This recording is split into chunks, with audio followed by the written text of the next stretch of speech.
जब सुल्तान डाकू को फांसी के तख्ते पर लटकाया गया तो उससे पूछा गया तुम्हारी आखिरी तमन्ना क्या है। उसने कहा मेरी आखिरी तमन्ना यह है कि मेरी फांसी मेरी माँ के सामने मुझे दी जाए।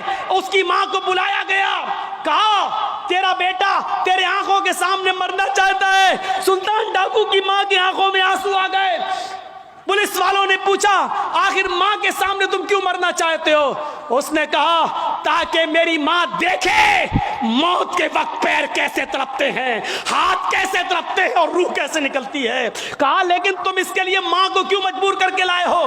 फरमाया पुलिस वालों तुम नहीं जानते हो, जब मैं 8 साल का था 10 साल का था मेरी मां ने मुझसे एक अंडा मंगवाया था। मैं एक दुकान पर गया था, मैं अंडा लेने गया था लेकिन एक अंडा मैंने चोरी कर लिया था दुकानदार का और मैं उसको अपनी जेब में भर लिया था। फिर मैंने उसके पैसे नहीं दिए थे, वापस आ गया। मैंने जब वो अंडा अपनी माँ को दिया और पैसे भी वापस किए।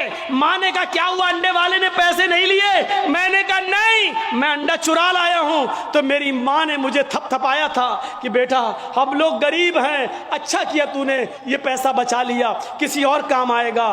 फिर यहीं से मुझे चोरी की आदत पड़ती है, मेरे हौसले बढ़ते हैं, फिर मैं डाकू बनता हूं। फिर मैंने लोगों का माल लूटा और जब लोगों ने नहीं दिया तो मैंने उनकी जानें ली। फिर मैं बहुत बड़ा लुटेरा बन गया और इतना बड़ा लुटेरा बना के पकड़ा गया और कानून ने मुझे फांसी की सजा दी। अगर मेरी मां ने मुझे अंडा चुराते वक्त जब मैं घर पे लाया था उसी वक्त एक थप्पड़ मारा होता और अंडे वाले को देकर माफी मांग ली होती तो आज मैं इतना बड़ा चोर नहीं बनता, आज इतना बड़ा मैं डाकू नहीं बनता, आज मैं इतना बड़ा लुटेरा नहीं बनता। ये मेरी माँ की तरबियत थी जिसने मुझे फांसी के तख्ते पर चढ़ा दिया।